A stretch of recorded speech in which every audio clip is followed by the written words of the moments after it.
please, Sunday. All right. 9 It's 9 o'clock. Call the meeting to order. If you can, please join me for a moment of silence and the Pledge of Allegiance.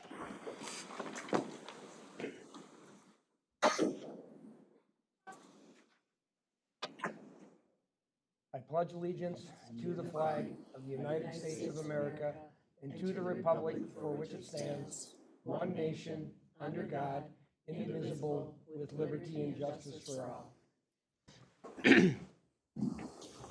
Good morning, everyone. The first item on the agenda will be to approval of the regular meeting proposed agenda. I'm not aware of any changes. At this point, we'd entertain a motion. So moved. Moved by Commissioner Haltz. I'll second that. Seconded by Commissioner Gray. Any further discussion? Hearing none. All those in favor say aye. Aye. Opposed, same sign. No one opposed. Motion carries. Next is be the open forum. Who signed up for today? Board Chair, we have one person signed up, Dean Friend of Becker, and he'll be speaking of some of his land. Okay. Feel free.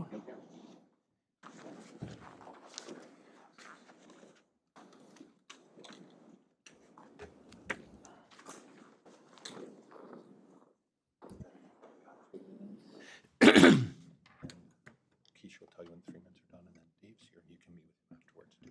Okay. I want to thank you guys for letting me speak up here. My schooling isn't too good here, so my reading is not the best. This is how I feel. My name is Dean Freund. I live on 185th. I thought this road deal was all final and that you weren't gonna take our land. I got a message late last night about the meeting going on here today.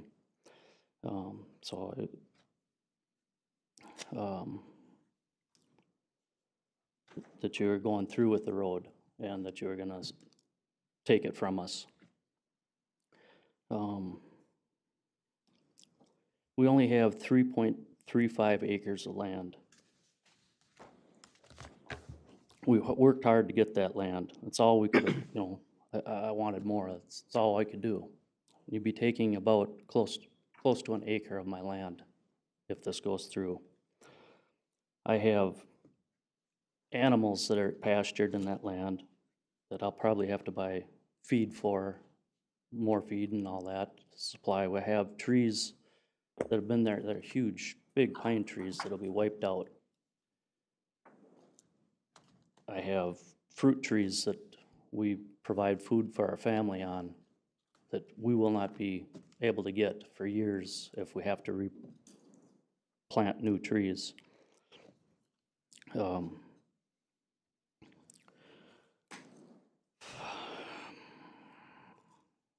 Sorry, I'm not very good at all this.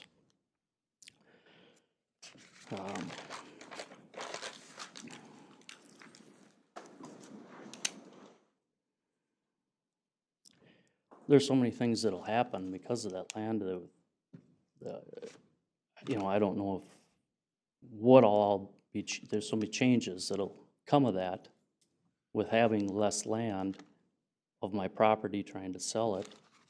It might not be, because right now it's, I forget the word for it.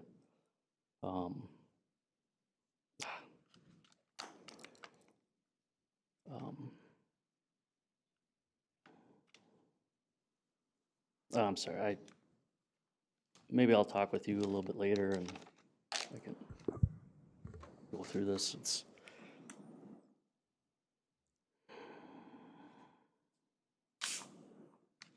Yeah, I All right, just can't. thank you. Do you have the corner house there? Yeah, I do. The two big pines up front? Yeah, my Red house? septic is on this land as well, as far as I know. Okay. Just Yeah. making sure I had the right property in my head. Thank you very much. Yeah, sir, if you have time, Mr. Well, Riddell can chat with you. Afterwards. Yeah, or as soon as his items are done here. Yeah, it's just be a few minutes. And Mr. Chair, and Bruce and David, if you could send more information to me or the board, that would be helpful. Yeah. Thank you. I'll provide an update with some details, and have a conversation with the gentleman because it's, again, we have an easement and explain the road projects that maybe there's a few questions on. So I'll make sure that I pass that information on to the county board when I'm finished. This project's in the updates for later. Hmm? No, it's not on action, but it's been one of the roads we're gonna be talking about. All right, so that's that. Thank you very much. Consent agenda would be the next item.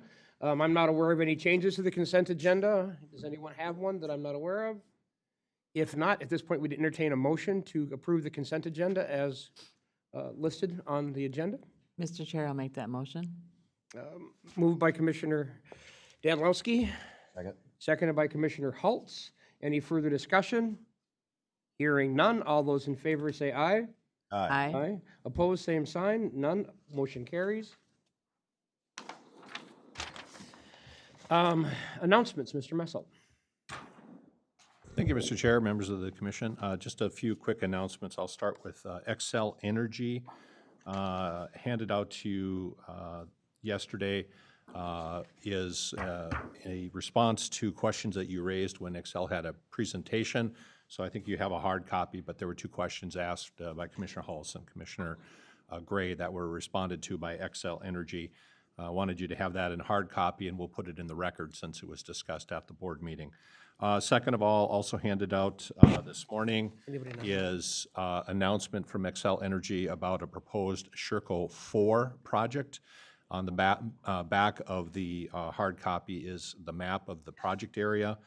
Lynn will be taking the lead for us on that and will ensure that we're up to speed. There is a request for a letter of support for Sherco 4, so what we'll do is refer that to the EDA staff and possibly even the EDA for discussion. I think we've done that for previous projects, obviously within the confines of both county policy and our overall objectives for economic development, but also preservation of ag land and the protective corridors.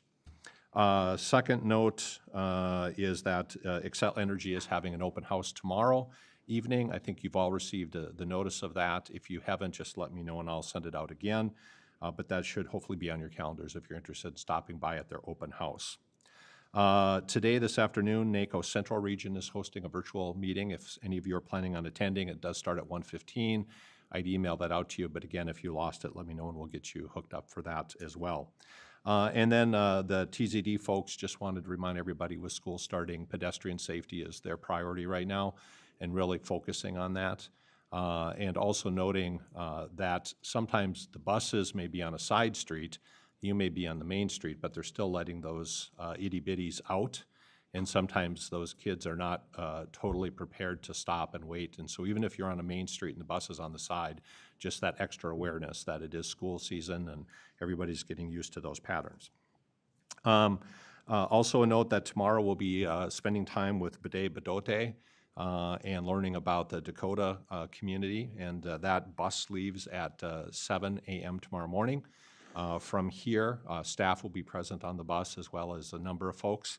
And the plan is to return here about 4 p.m. So for those who are attending, obviously just park in the lot and the bus will be back and Gina will be taking care of that. Also a note that Thursday night, the staff will be having their second volleyball event. So we're in a league this year. We have a staff volleyball league. Rumor has it the attorneys team is pretty good, but not as good as the administration team.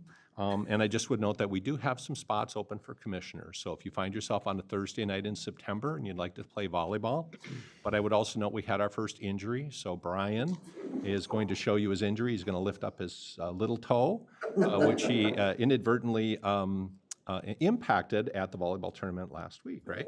Yep. So, but he claims he'll play tomorrow night or Thursday night. Was he on the court when that happened? Yeah.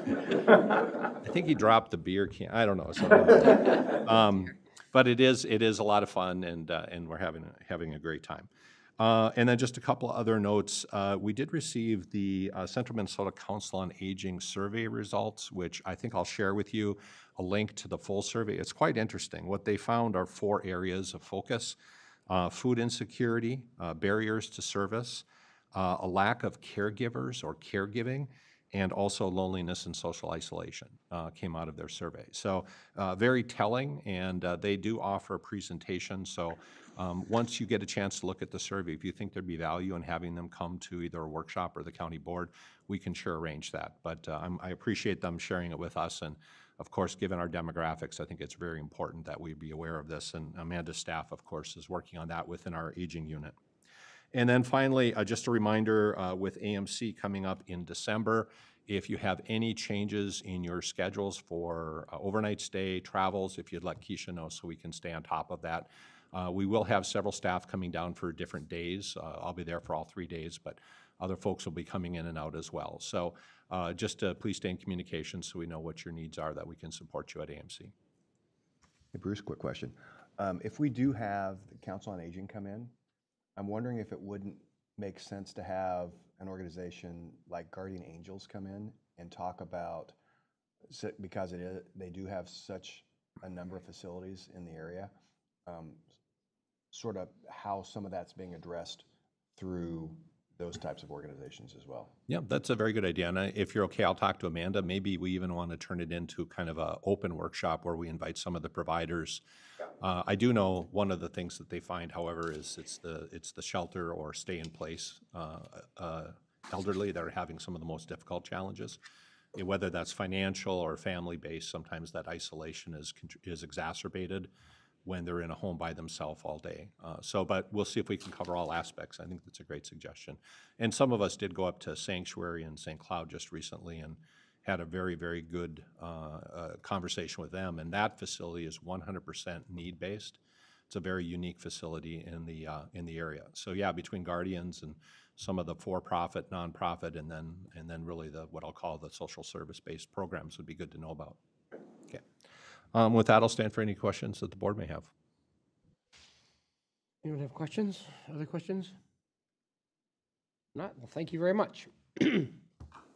So then, on the regular agenda, the first item will be consider approval of a proclamation declaring National IT Professionals Day 2024. Good morning. Good morning. Thank you, board, for the time.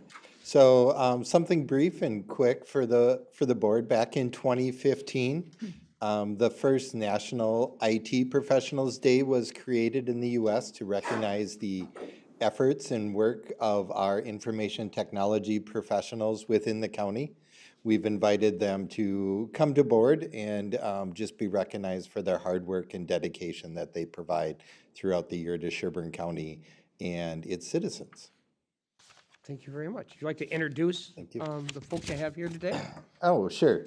So we have Jake Primus, our support supervisor, Brian Kelke, and our networks team, Missy Metzel, which is our health and human services specialist, Jeff, which is in our support team manning the phones.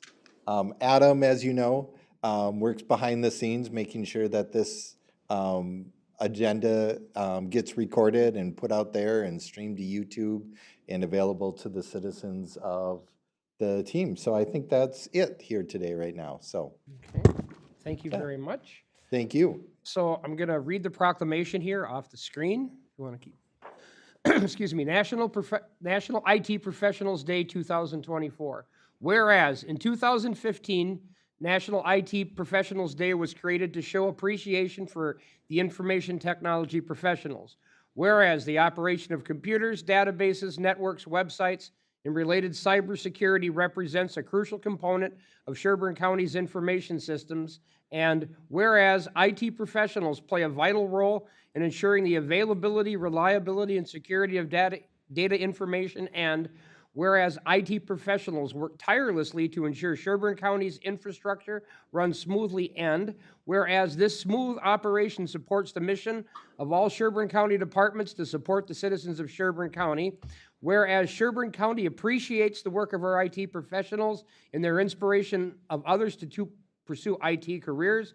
Therefore, therefore be it resolved that I, Greg Felber, Chairperson, Sherburne County Board, do hereby proclaim the third Tuesday of September 17th, 2024 as IT Professionals Day in Sherburne County and encourage all citizens to recognize the commitment and outstanding contributions made by the Sherburne County's Information Technology and Systems staff. Dated the 17th day of December 2024, County Board of Sherburne County. At this point, we'd entertain a motion to approve that. I'll move approval, Mr. Chair. Commissioner Phobie moves to approve. I'll second. Commissioner Danilowski seconds. Any further discussion? Mr. Chair, I just really, really want to thank you for all that you provide. I would not be able to do my job without you. Oh, absolutely. I'm impressed that you're able to keep my stuff running without me taking it down. So I really do appreciate all the help. And I definitely did all that. Yeah. And with all the threats now of cybersecurity, it's, doing your best with all the tools that you have to keep us safe. So appreciate that. Another thing I do and our appreciate county. is the cybersecurity training. That's really good for us. Yep. Anyone else? All those in favor say aye. Aye. Opposed, same sign. None opposed. Motion carries. Thank you very much. Thank you, board, and thank you, IT professionals, for all your work for Sherburne County. Okay, let's see here now.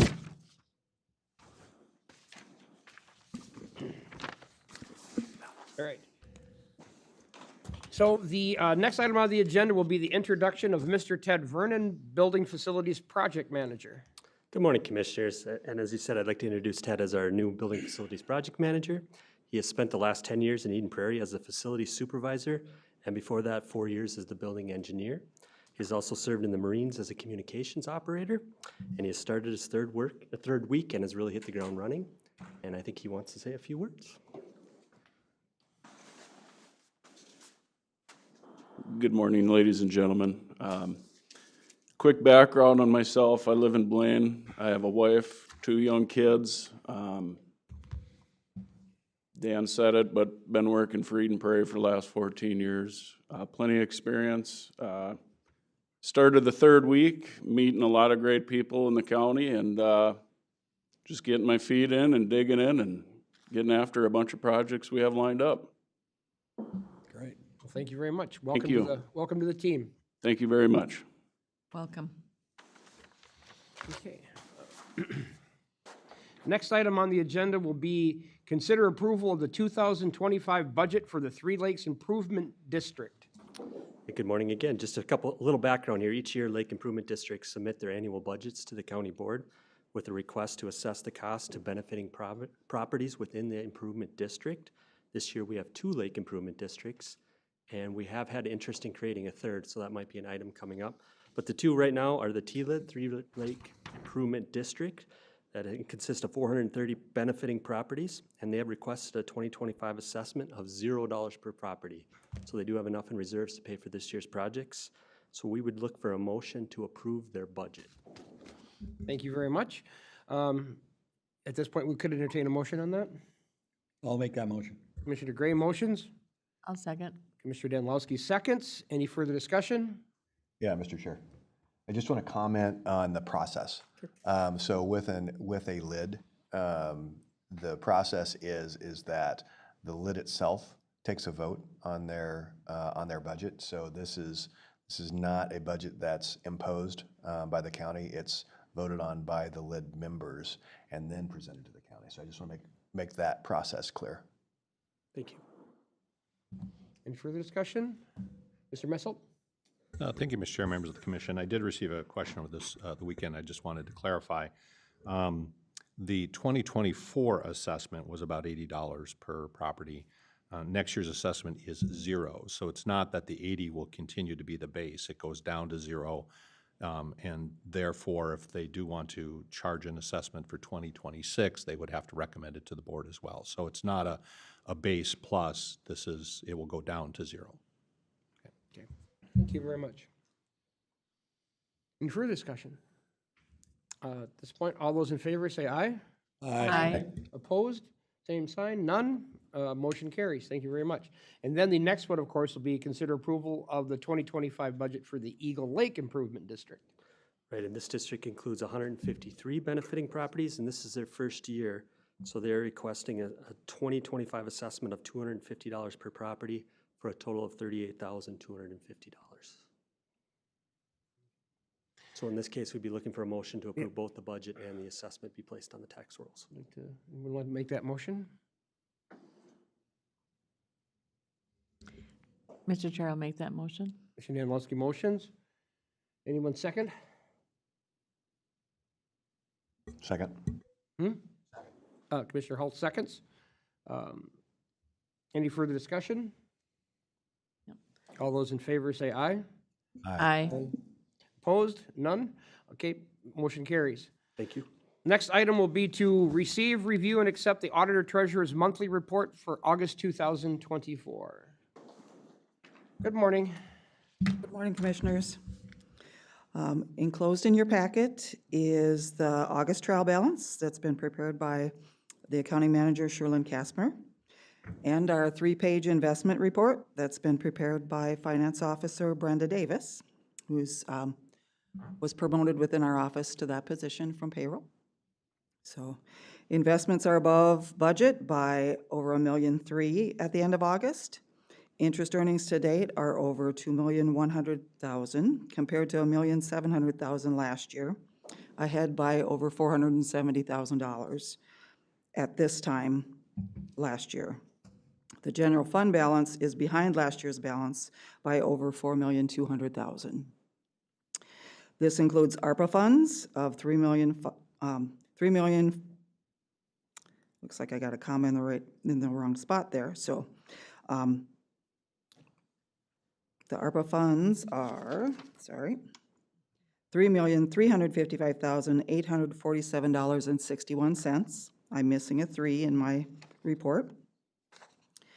And the Records Compliance Fund of $492,635. You also have our budget to actual, so you can see where we're at for the year. And then I would just like to report a little bit on elections, what we have going on so far. As of this date of the report, we were waiting on proofs. We have since received them. After a couple of go-arounds back and forth, they are at the printer. We are on schedule to receive them late Wednesday or early Thursday because absentee voting for the general election starts on Friday. At the time I wrote this report, we had 1,800 applications on site that we were prepping for those ballots when they come in. We currently have 2,290. So in a week and a half span, we've gotten that many more in. This morning, there were 44 new applications in the queue, so they are definitely ramping up. I also included several election dates for you to note.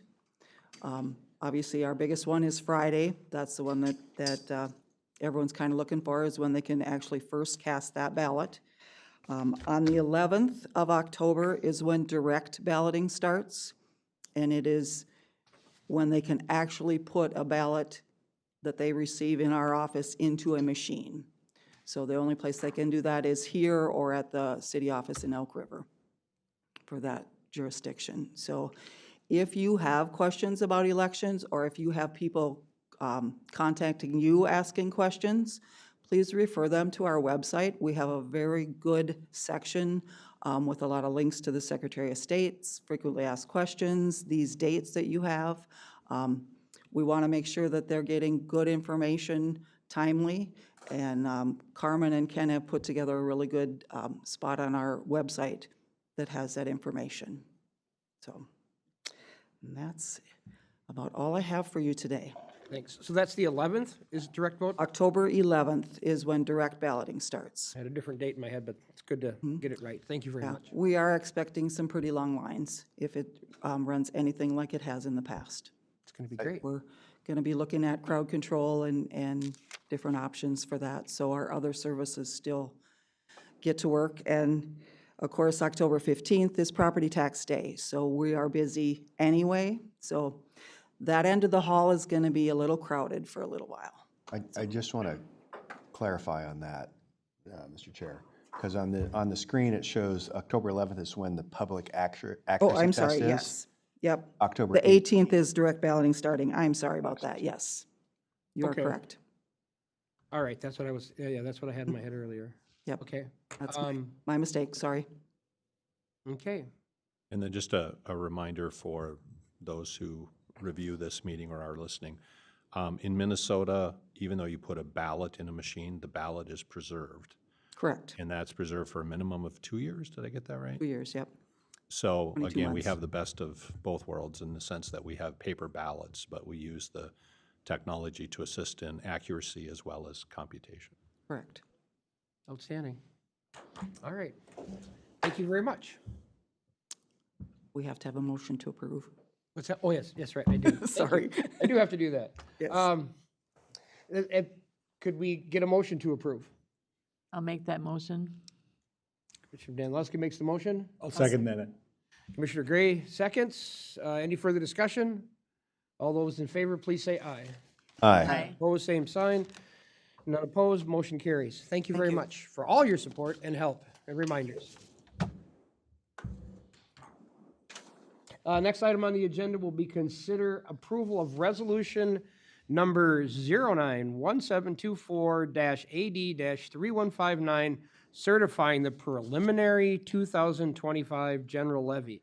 Everybody's favorite subject. Woo-hoo. Thank you, Mr. Chair, members of the commission. Dan and I are really here to answer any questions you might have, so I'll keep our comments truncated and really reflective in the letter to you. As the board has directed through multiple meetings and conversations, we have prepared a budget that includes a levy increase of 3.99% for next year. I would note that that is, as we learned, some people like to round. So we made sure it's 3.994, so it'll round to 3.99, not to 4, in MICA and AMC documents. So we're very cautious to that to be reflective of the board's intent.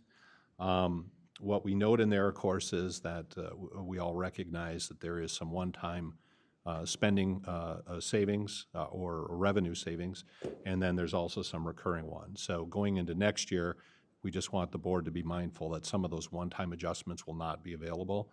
So we'll be having similar conversations next year about what that will look like. And of course, with negotiations open, that may or may not impact the future budget as well.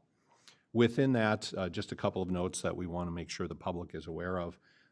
We are seeing, as all organizations are, upward pressure on personnel costs, material costs. In our case, insurance was a very, very significant increase this year, and energy costs.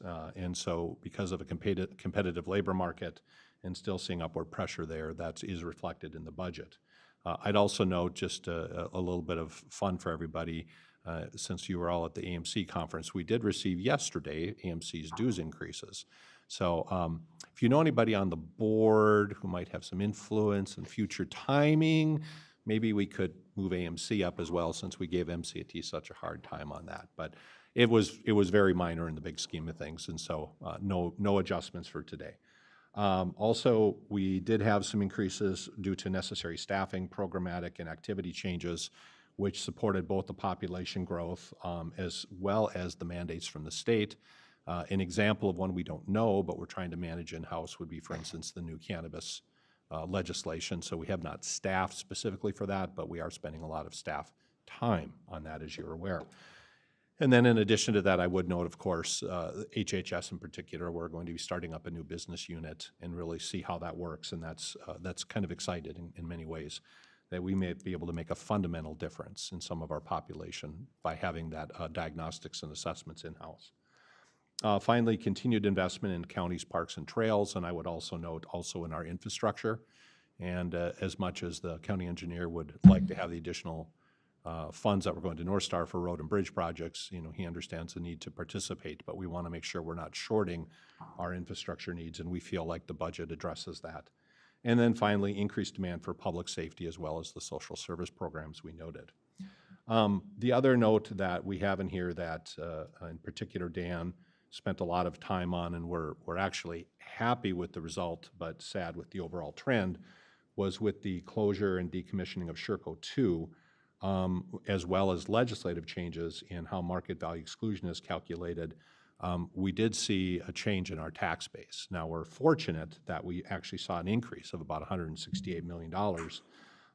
We expected a decrease, actually. So that's the good news. But within that, that 0.5% increase in our tax base wanes compared to our 10-year average of about 8%. So there will be some reality checks when we look at our tax rate as well. But a low levy with the tax base should not see a significant impact on our taxpayers. Also would note that due to the legislative changes in the market value exclusion, many individual properties could actually see lower taxable values in payable 2025. So again, still to be determined. We did include a basic chart in there. Again, it's going to be case sensitive by every individual property, by what city and school district they live in, but at least it gives you an idea from the county's perspective of where we're at. So overall, we're very pleased with the budget process this year and thought that it got to where the board wanted it to be, and we present the resolution for your consideration today. I would note from a timing standpoint, the board is obligated to set the preliminary levy by the end of September. So this is the last meeting scheduled in September. Obviously, if you choose, we do have time for a special meeting, but normally we would ask that you would approve the preliminary levy today, and then we will prepare truth and taxation and the tax statements, and then final levy and budget will be approved in December. Outstanding. Thank you very much. At this point, we'd entertain a motion to approve the preliminary levy. Mr. Chair, I'll make that motion to approve the preliminary levy as presented. Commissioner Danilowski makes the motion. Second. I'll second that. Commissioner Gray seconds. Any further discussion? Yeah, Commissioner Mr. Helps. Chair. Yeah, first of all, I want to just compliment staff on the extreme hard work that went into getting the budget where it is today. Given the headwinds that we saw this year and the continued increase in unfunded mandates, I think the staff did yeoman's work on getting it where it is to be, where it is today.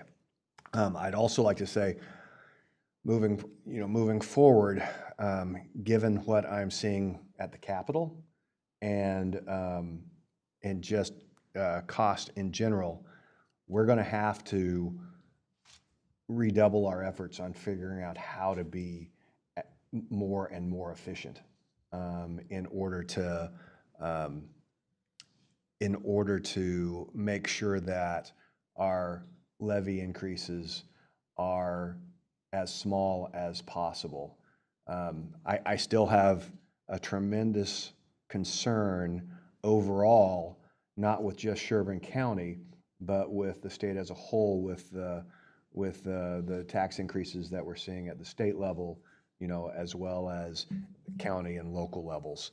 I think when it all comes out this year, it's going to show that Sherburne County probably will have done one of the best this year of any of the counties. So I don't want to take that away, but we still have to be mindful, I think, of what the impact is down to the individual taxpayer level. So I think it's going to take a fundamental change in order for us to get where we need to be as a county in order to drive efficiencies. And I'm going to talk a little bit about some of the discussions that we had at AMC in my time later on. But I want to, so my comments are in two parts. One, congratulating the staff on an extreme amount of hard work to get it where we are. And two, that hard work doesn't stop. We've got to keep it going because we've got a lot of work ahead of us to make sure that we are as absolutely efficient as possible in order to keep the levy down. Thank you. Anyone else? I'd just like to say also thank you for your really hard work on putting this together. This is a monumental project. So, Mr. Chair, yes, I'd also like to thank the staff. I remember when I first came into this seat, meeting with Rachel Leonard, who many of you remember, Commissioner Leonard, sat in this seat prior to me. And she, in her closing and when she was retiring, she said, number one, always beholden to the taxpayer, but also recognized that we are an employer And so she always also had to keep staff in mind. So, and I think that's that tension, that we are an employer and not a small employer, whether that's right, wrong, or good or bad. Wrestling with that tension is important to us. So I really appreciate the staff and all that they put into this, and I'm proud of what we're bringing forth today. Thank you. Thank you very much. If not, we've had a motion and a second. All those in favor say aye. Aye. Aye. Opposed, same sign, none. Motion carries, and thank you very much for the work. Commissioner correspondence, committee reports, upcoming meetings, and future agenda items. Who would like to go first today? I'd be happy to. Standing. Okay, so the biggest issue that we dealt with over the last 2 weeks was the AMC conference. And I just want to comment a few minutes. I sit on the General Government Committee, and I want to comment on 3 of the items that we discussed that are moving forward for more discussion. 3 of them have to do with taxes. So the first one was discussing and bringing forth the Representative Novotny's tax bill that did not receive a hearing this last session, but focused on fundamental reform around the homestead exemption. And the idea there is that it would cap valuations of those properties that are homesteaded such that they receive a minimal increase when taxes do go up. It shifts the tax burden to commercial and to secondary homes, investment properties, those sort of things. It generated a lot of conversation. There was a similar bill that was proposed several years ago, not exactly the same, but had some of the similar concepts in it, and it did not get the support of AMC. I think there's a stronger possibility that AMC will support this, but that generated a lot of discussion.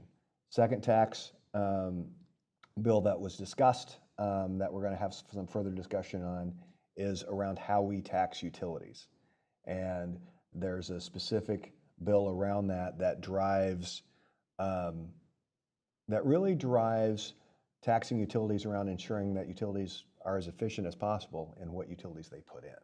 I think it's an interesting concept. It's based on an Ohio bill that was passed this last session. And the third piece was discussion around trying to drive some legislation around preventing unfunded mandates moving forward. There was a previous bill that had been worked on that had the support of AMC.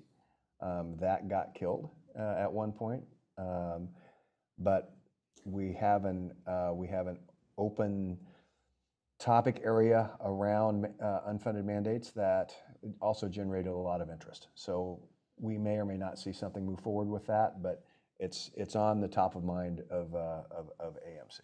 So those three tax bills, I think, are important to our taxpayers, and I think it's important that we try to garner some support around AMC and rally the troops around that, because AMC does have some pull with the legislature if we can speak with one voice. The other piece that we talked about quite a bit is not a general government policy, but it did end up with a recommendation toward the HHS committee, which is around driving efficiency with systems. And one of the discussions that we had quite a bit of discussion on, and this was brought up by the chair, is that currently today, with how antiquated the HHS systems are, it now takes 3 people to do what 1 person used to do. And that, by definition, drives cost. They have, some of the IT systems are green screen systems, that my Commodore 64 would be proud of. So, these are systems that need significant upgrade and improvement. The state has promised for years to upgrade that. I don't have a lot of faith in that, so my hope is that as AMC, we can maybe take the bull by the horns and drive that. Because if that, between, and part of that is driving rule changes as well. So we need to fix the processes and fix the rules and then automate them. And so I think that is probably one of the most significant things we can do to reduce costs at the county level across the state. So I think that one is extremely important as well. Okay, that's it. Thank you. Mr. Chair, I'll go next with that. Few meetings that I had in addition to the AMC conference. Zimmerman Business Council met, so that's their form of their chamber. Thank you to staff for providing an update on 169 and 4 at that. MICA had a meeting, also our state association that represents us, that works very close partnership with AMC, represents 15 counties of more typical makeup than all the 87. So the First Steps Joint Powers Board met, that deals with our littles and primarily home visiting, and those littles and those households get off to a really strong start. Central Minnesota Council on Aging, Bruce did mention the survey. Please take a peek at that. With our boomer population where it's at, that some of us are a part of, it's going to be taxing our systems more than other populations. So just the demographics of where we're at, and it's something we're going to have to deal with more and more in our communities and here at the county. The Community Adult Mental Health Initiative is a 4-county joint powers board that Tony also is very involved in. That group met. I met with our ERG Pride Alliance. Also, the Princeton Airport met. They're in the phase of looking at their projects for future years, so looked at the project lists with all of those at the table that are involved. And then the AMC board met, as well as AMC Finance. We did look at a dues increase, and I'd really encourage when Bruce or Chair get the value sheet from AMC, that if that could be sent to all of the county board to take a peek at. So when we can unite as 87 counties around priorities and have that voice at the Capitol, it's really powerful. And I want to put a plug in for district meetings coming up, because that's where you'll vote on priorities. So every one of us has a vote at those district meetings. So it's important for us to finalize those priorities for this next year. And similar to what Andrew's saying, I serve on HHS, Health and Human Services Policy Committee. The 2 biggest priorities that we came up with out of the 5, I think, that have a definite financial impact on counties are the mental health issue and the lack of capacity of beds and staffing in our state in general.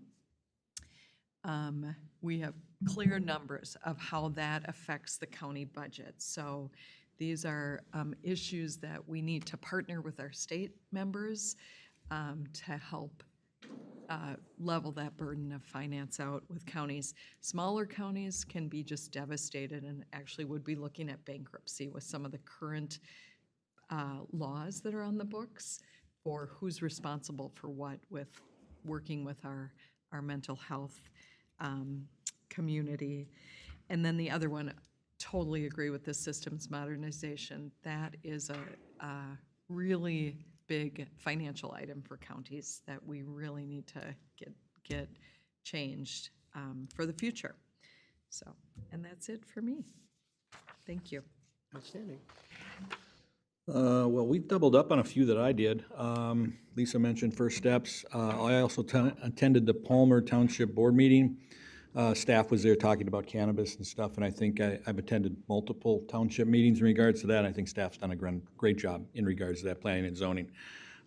Lisa talked about MICA.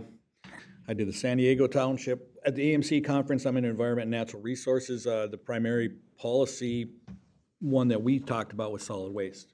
And kind of was a blanket one in regards to waste to energy, what to do with e-waste, what to do with that. So, and the SCORE grant, getting the SCORE grant dollars put back into the general levy, that were instead taken out of the general levy and put back into the environment.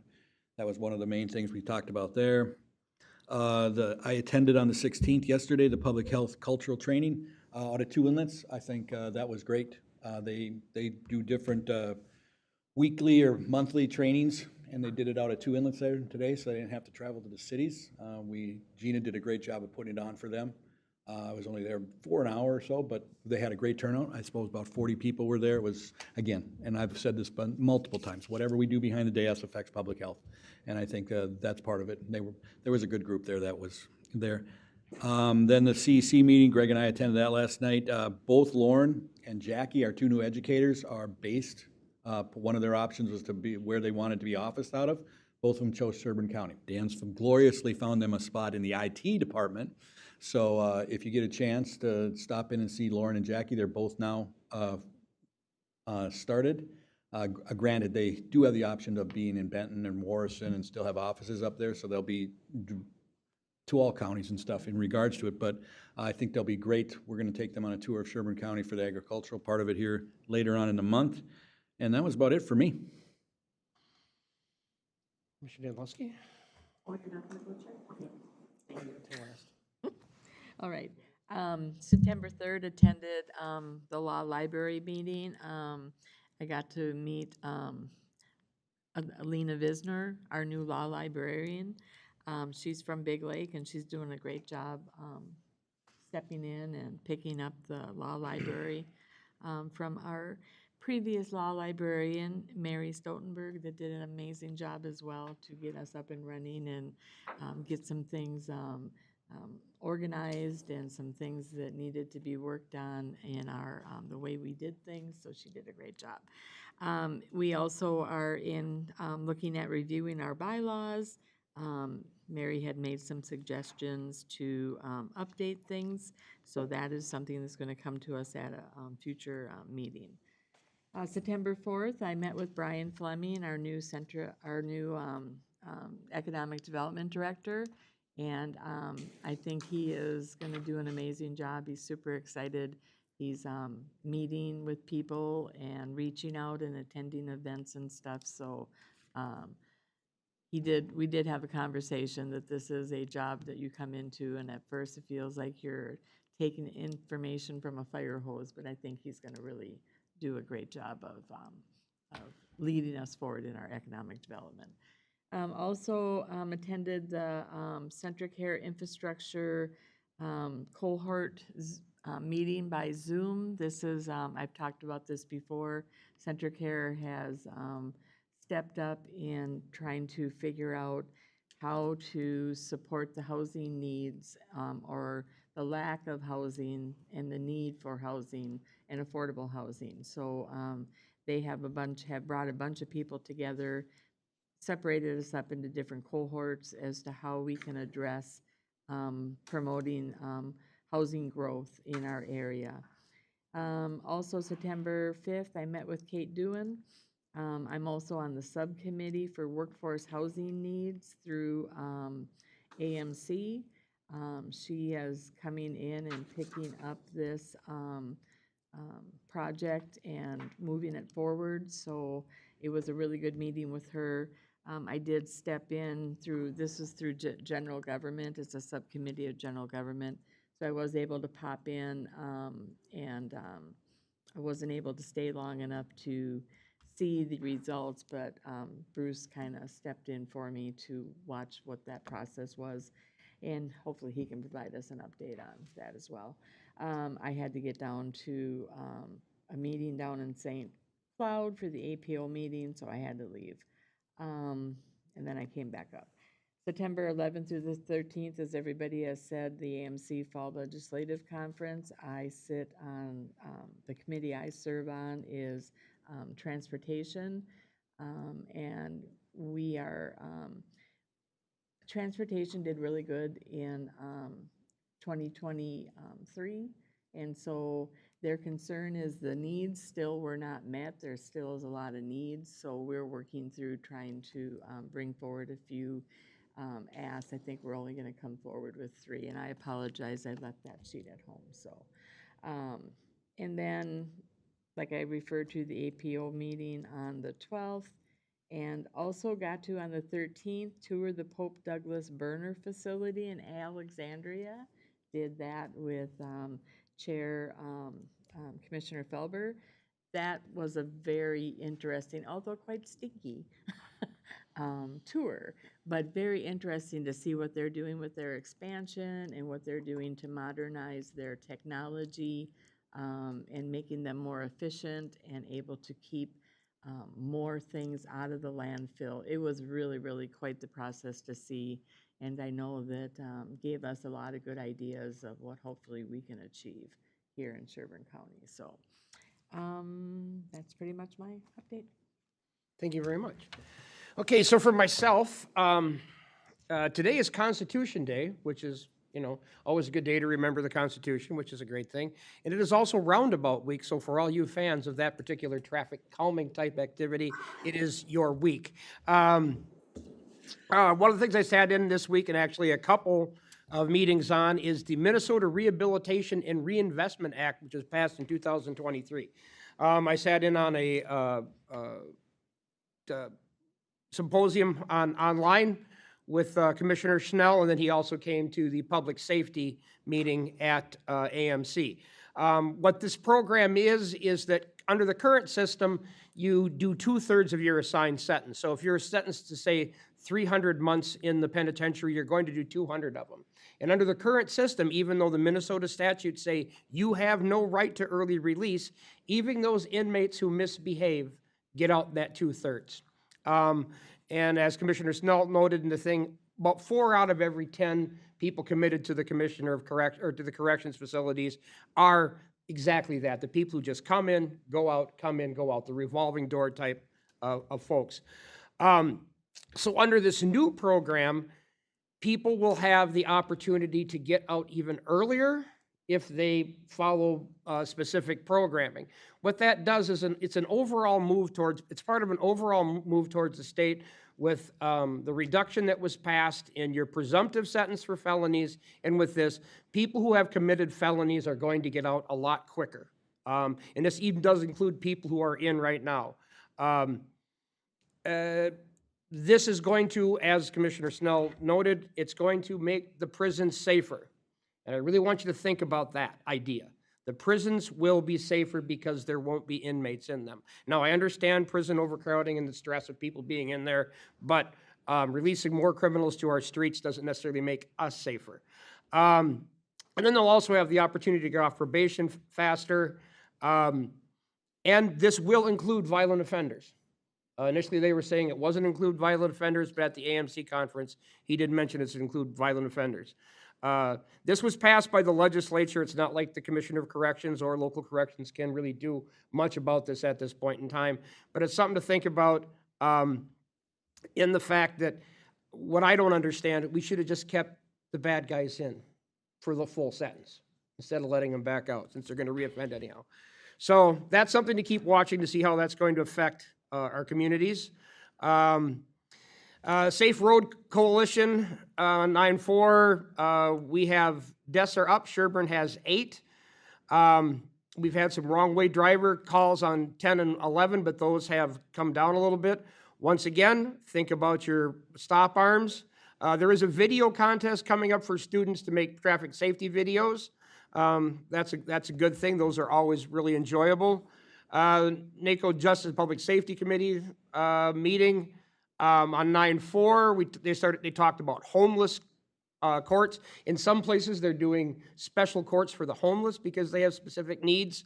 I don't think we have that big of a homeless population here that we need to start those. On 9-6, I went to the agrivoltaics tour just south of Big Lake, where they are trying to grow plants in between the crops for harvest. It's an experimental program to grow crops between the solar panels. Down there they're able to do that. They're growing mostly stuff like Swiss chard, cilantro, leafy vegetables. it's an interesting program, and we'll see how that goes. They do have a free meal on 9/23, I believe, at Lupulin Brewery for people who are interested in learning more about agrivoltaics and actually getting eating some of the crops from those fields. It's worth watching, that kind of a thing. Had a meeting about a group septic. We're working on trying to do something for that. Corrections Advisory Board on 9/10. A lot of that also tied into the MRRA program, and they're working on some cognitive restructuring programs and different types of programming that we're having for people. There's a lot that are moving on, a lot of moving parts to that stuff. And the felony numbers are up and jury trials are way up in our county, which is, we're busy. So crime is definitely not down in that respect. I had a meeting with Excel staff on waste to energy, and I'll kind of roll all that into one. We did go to the Pope Douglas facility, and the Pope Douglas facility is running about 200 tons of municipal trash per day. And about 40%, they do their own sorting at that facility, so they are working on, not everything that comes in goes directly in the burner. About 40% of it goes directly into the burner. They're able to sell steam heat to several clients in the area, the school, a 3M sandpaper plant, for about 70% of the cost of gas. So it's actually a very efficient methodology. They have bales of cardboard. They're also doing some other cardboard recycling, and they ship those out.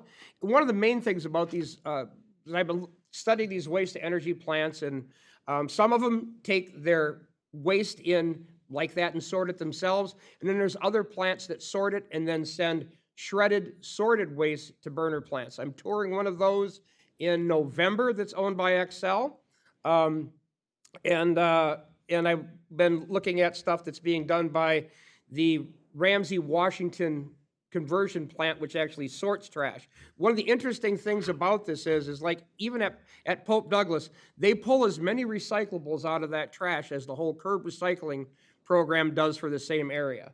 I know that over in Ramsey, they're getting 90 tons of aluminum a week out of the trash that they're sorting there. So there's a lot of potential for this. Pope Douglas sells $200,000 to $300,000 in aluminum every single year. And they get even more by mining metal out of the ash. And you wouldn't think about that, but copper zippers, metal buttons, all that stuff ends up in the burner. They sort that out of the trash, and they're making hundreds of thousands of dollars a year. They run like 30 to 40 packers and 3 to 7 semis a day. So it's pretty amazing what's going on. And what I really believe about the waste to energy stuff, and while I'm getting committed to this, I'm going to a symposium at the end of, or a 2.5-day conference at the end of October, I believe. It is on how to get federal funding for these facilities. Our landfills are not an actual solution for all of our trash. We're just kicking it down the road. The actual time it takes for that stuff to be decomposed is not measured in tens of years, or even for some of it, it's thousands of years that this stuff is going to be in the ground. So we really got to start looking at it, I think, waste to energy, because it helps us to reduce our landfills and it provides base power load for our electrical circuit. I think it's something that we really all should be looking forward to. I know that it's in a different AMC committee than I attended. Well, I will be getting a hold of those folks about that. That's probably it for waste to energy right this minute. Let me get back to, let's see. Oh, the MESB, Metropolitan Emergency Services Board, some upgrades and some new stuff on 911 in the state. One of the things that we keep finding out there, and it's not really happy for all of us that do budgets, is that the next generation 911 is going to cost us a lot of money, and we're not sure where the money's coming from yet. That's probably a good synopsis on that.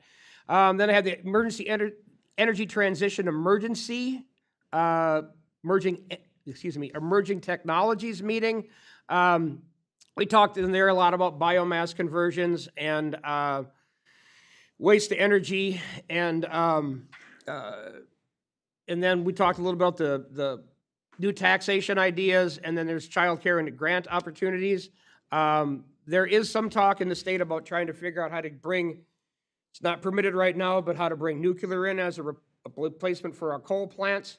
One of the things I will mention about biomass, although it's also waste of energy, is that biomass, when you're burning wood, biomass is not only, like all waste of energy, is greenhouse gas neutral. Biomass is also carbon neutral or carbon negative, because the regeneration of the plants to produce that carbon, we take out more carbon than the plants reduce. So once again, it's a pretty good deal. See, we had, at AMC, we had some nice talks about cannabis, public safety. We discussed the state of 911, something that was a recurring thing for me. We also discussed the EMS problems outstate.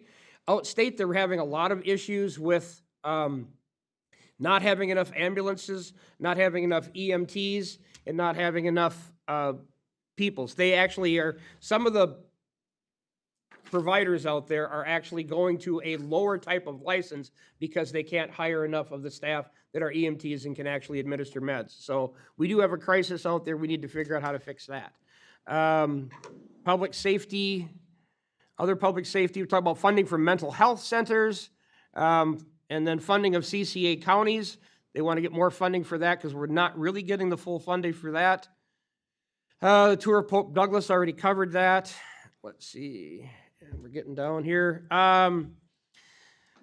Gary talked about the extension committee, and then the other constituent stuff I had was road complaints. Those are still ongoing, and of course the group septic, and I think that's about it for right now.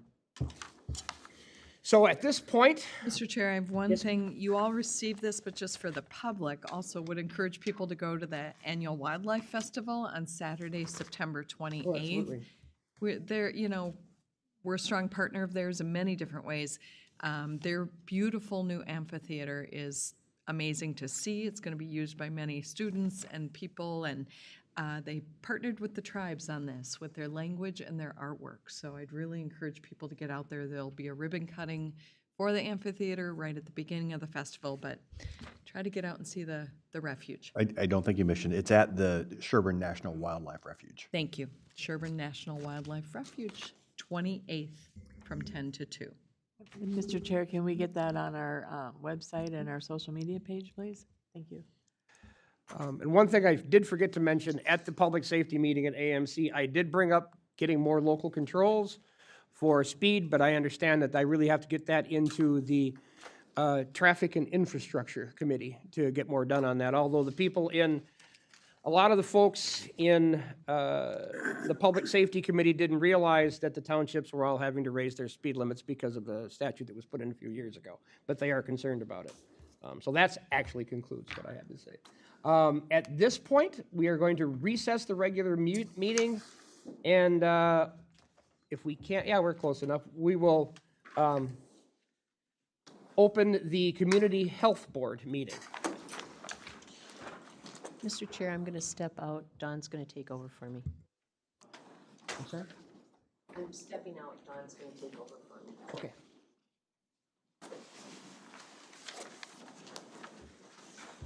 You get to my, no, I seem to have misplaced my Community Health Board agenda. Thank you. I'll use this one. That'll work. So the first thing to do is approve the regular meeting proposed agenda. Would entertain a motion for that right now. So moved. I'll second. Moved by Commissioner Holtz, seconded by Commissioner Phobie. Any further discussion? Hearing none. All those in favor say aye. Aye. Opposed, same sign. None opposed. Motion carries. And then to approve the Community Health Board meeting minutes from May 21st, 2024. We'd entertain a motion. So moved. Moved by Commissioner Holtz, I'll second that. seconded by Commissioner Gray. Any further discussion? Hearing none. All those in favor, please say aye. Aye. Thank you. And the next item will be to consider the acceptance of the Women, Infants, Children, WIC Peer Breastfeeding Support Program, funding for fiscal year 2025 from the Minnesota Department of Health. morning. Good morning, Commissioners. So this is just one amendment for the year. You'll see numerous of them coming through from now until the end of the year, but our allocated amount for our peer breastfeeding program is the same as it's been, and that supports our 2 breastfeeding peers, as well as some of our staff time to help support the program in general. So, Mr. Chair, I'll move approval on this. Okay. I'll second that. Moved by Commissioner Phobie, seconded by Commissioner Gray. Any further discussion? Hearing none. All those in favor say aye. Aye. Opposed, same sign. None. Motion carries. And next, we will receive the Community Health Services Administrator's bi-monthly update. Here we go. All right, so I'll just start with a few staffing updates. It's been a little while since I've been here, but we have had some new staffs in our division. So we were able to promote from within a supervisor for the WIC program, Women, Infants, and Children, Samadi Keem, and she's been working here about 3.5 years in the WIC program. And then we were able to backfill and also add our other nutrition educator staff. And so Janelle and Liz come from us from Second Harvest and private sector in more of the physical activity realm, gym mentorship, so bringing some other perspectives into our WIC program. And then lastly, we were able to hire a community health worker, Lillian Bonilla, and she started in July. She's a Spanish-speaking home visitor that's teamed up with a nurse, and that's part of that Promising Practices grant that we got. So something that we're piloting across the state, and we'll be reporting back on how effective and efficient that is, really kind of layering in the support for families that they need. Okay, outstanding. So we would entertain a motion to approve? A few more updates. Oh, I'm sorry. I thought you were done. It's okay. Again, I think I've had this on my slides since the beginning of the year. We are still waiting for more funding announcements around cannabis and Juul. I do have a little bit more information about cannabis. We were told this last couple of weeks that there is a base amount that agencies will get, and then the additional funding on top of that will be based upon a formula about social vulnerability. And so we've done that the last couple of times with public health funding. We think the base will be $55,000, but we don't know for sure what those amounts are. So again, they've told us those would be announced in July. We're still waiting, so hopefully soon. I think that brings light to some of our conversations about the work that we'll need to do for cannabis once the ordinance is approved and where those duties lie. And then I mentioned this briefly, but most of these other grant agreements and budget agreements will likely come through on consent agendas if there's not a community health board scheduled. But these are ones that are we're waiting for additional information from the state and then to go through the county attorney process to approve those before we send through as an RBA. And on the bottom, we have a save the date, October 9th and 10th. There's a SHAC retreat, so the statewide Community Health Services Advisory Committee, which Commissioner Phobie and Commissioner Gray sit on, just really to talk about the role of health in the county government system and how we can, as a community health board and the Department of Health, really make healthy, good policies and improve the health of our communities overall. Any questions on any of the content on this slide? No, okay. Anyone? Okay. All right, a promotion for our survey. So I heard you talk about the Council on Aging survey. This is another piece that will really help supplement all of that information. They really do target kind of the aging group. This is for all adults. And I will say folks from the Council on Aging and Whitney did sit in on our survey planning teams. And so we did actually take some of their questions and they're verbatim on this. So we really have a nice comparison across the different communities. So we've done better in the last few cycles with these surveys, really trying to figure out who else does that and where we can really share some of that information across the different agencies. So surveys for 18 and adult of those who live in Benton, Stearns, and Sherburne. We are also open to folks outside of this area taking this survey, and we'll just be able to break down the data according to that. But many folks work in other places but know what the environment is like here in our county. So we encourage them to take the survey as well. Areas include healthcare, mental health, isolation and loneliness, food access, tobacco and marijuana use, internet, housing, discrimination, community concerns, and then demographics. The demographics are important, so then when we look at different areas where we might see trends that we want to dig in deeper, we can see what age group might be affected more. Is there a location or a zip code that's affected more or less, and then try to figure out where we can build on strengths or address some of the barriers. So our ask is to take the survey if you haven't done that. Spread the news and share the survey, ask others to take it. And then if you follow the Facebook page, asking you to share there as well. Survey does close at the end of September. We have not met our goal yet. We have a ways to go before we meet our goals around number of persons taking it. And then we've got some goals I'll show you on the next slide. Our website here at Sherburne County has paper flyers. It has the paper copies in various languages. So if there's any extra tools that you need, many can be found there. But if you need additional assistance, we can certainly do that. I have a question, Mr. Chair. So this is on the Sherburne County face of our page for them Correct. to click on to easily take that survey. And I noticed that you say you have it on the Sherburne County Public Health Facebook page. Do we have it on our regular? I believe it is. County We've Facebook. worked with Dave. All right, I believe it is. okay. Thank you. So if you do the digital survey, it looks like the image on the left. There is the options to take it in Spanish or Somali. We think for an English version, it takes about 15 minutes, a little bit longer for other languages. We also have some additional tools available to those that are taking it. But when you take the digital, there's some skip logic in it. So if you answer no, you might skip questions. So the paper version is a little bit longer because it will say, if you answered no, skip to question 6. So just to know that if people are giving some feedback. And then we've been able to work with the GIS systems to do the digital survey. And Stearns County is actually the lead for this, although we've consulted with Sherburne and Benton both.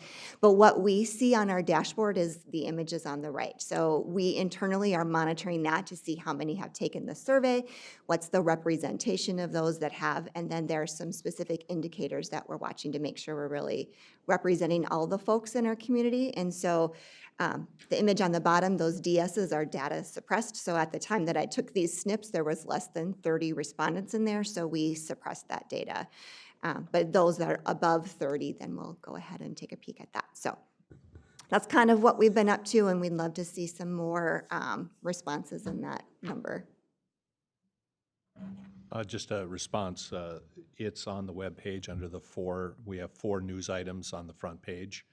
Household hazardous waste collection events, the survey, Central Minnesota Community Health Survey, notice of the special meeting for your tour on Friday with the SWCD, and then the public hearing on October 1st on the fees. And then I've got just a couple of slides. So back in February when we had our education session and we talked about some of the changes in public health and the system transformation, one of the things that really drove that was this foundational public health capabilities. And up on the left in the little area, those blue boxes, were those foundational capabilities that we've been really focusing some attention on in the statewide and local level of public health. And so I just highlighted the policy development one. As a state, we've been doing some education sessions like, what does this mean in your county? What does this mean it's statewide? Are there things that we can do better and bring additional education to our folks that are helping to implement what this looks like? So what that looks like for us is bringing in subject matter experts. There are different folks within public health and health and human services that may be able to add some specific expertise for whatever it is we're working on as a policy. And when I say policy, it can be an ordinance, it can be an official policy, it can be a personnel policy, it can just be a procedure guidance. Really, policy is a pretty big term in the way that we look at this. Another component is that health and health policies. I've mentioned it a couple of times. It's kind of a trendy space or word, but it's really thinking about how you think about health in whatever decision you're making. There's always a compliance and regulation component. We don't typically regulate a lot per se at the local level, but there are lots of health regulations throughout the state that other partners do. And then a bit about equity in all policies and thinking about those that might have different levels of diseases or inequities or disparities. And so just thinking about that. So this page is a little bit more in depth about what that looks like. I had the opportunity to meet last month with the Assistant Commissioner of at MDH, the Health Equity Bureau, Dr. Tura. And what we were able to talk about with him is he wanted to know what was going really well locally. He's been doing kind of a roadshow around the state. Where do you see that we need to put some more investment in time? Where does additional education need to go? And one of the things that we really strongly agreed on was kind of that health and all policies as a space that we think could have a lot more impact. It's an opportunity as we're doing policy development to say, are there anyone affected by this policy? Good, bad, neutral, and what would that look like? And is the risk and the benefit what our long-term plan is? And I know I was just listening to the AMC conversations. There's not a health committee per se. There's a Health and Human Services Committee, correct? And I think when I hear that, that's because I think health is a component of all those other committees. So whether you're talking about traffic or you're talking about environmental, whatever it is, solid waste, there's an element of health in all of those committees. So just thinking about how can we do that better to really kind of paint the picture of the longer term outcome that you're looking for. One other thing that I also heard, it's always nice to listen to your commissioner updates. Timing, so AMC dues announced it now. That was a component with Dr. Tura that we said, when you release a grant opportunity in October, there's a lot of barriers around that because we've already done the year's budgeting process back in July and August. So I know some of those funds come federally and the timing can't be helped, but I said if there are any things that you take back with to the bigger MDH, health and all policies and the timing of some of those opportunities are super impactful at the local level. We don't like to come in February and say, oh, can we apply for this grant? It really fits where we're going, but we know it's out of the budget cycle. So I think he heard us and he said this is a really good point and I think we can do a better job. So I'm hoping to see that in 2025. I think that's the end of my updates, other than I did just as kind of a take-home element, and I definitely will put this in the electronic email as well, but just general health protections to think about, and then kind of like what does it mean to have health in all policies, and what are some things that you might want to consider. So I can pass those out, but certainly ask for any questions with the update. Anyone have any questions? No? Okay. Thank you very much. Thank you. So at this time, we would entertain a motion to approve. I'll make that motion, Mr. Chair. Motion by Commissioner Danilowski, I'll second that. seconded by Commissioner Gray. Any further discussion? Hearing none. All those in favor say aye. Aye. Aye. Opposed, same sign. None opposed. Motion carries. Okay, thank you very much. So then at this point, we will close the Community Health Board meeting and we're a bit ahead on our workshops, but why don't we just take a 15-minute break and then we'll open up our workshops.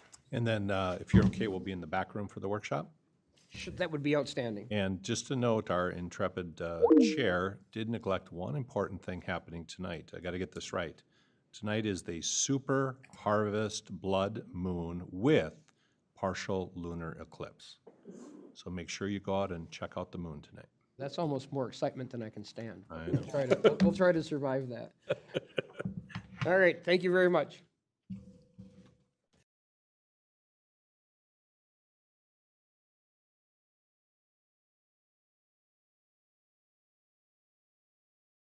I can see colors. The moon is, it's that, when, it's well after official dark, but you can still see colors.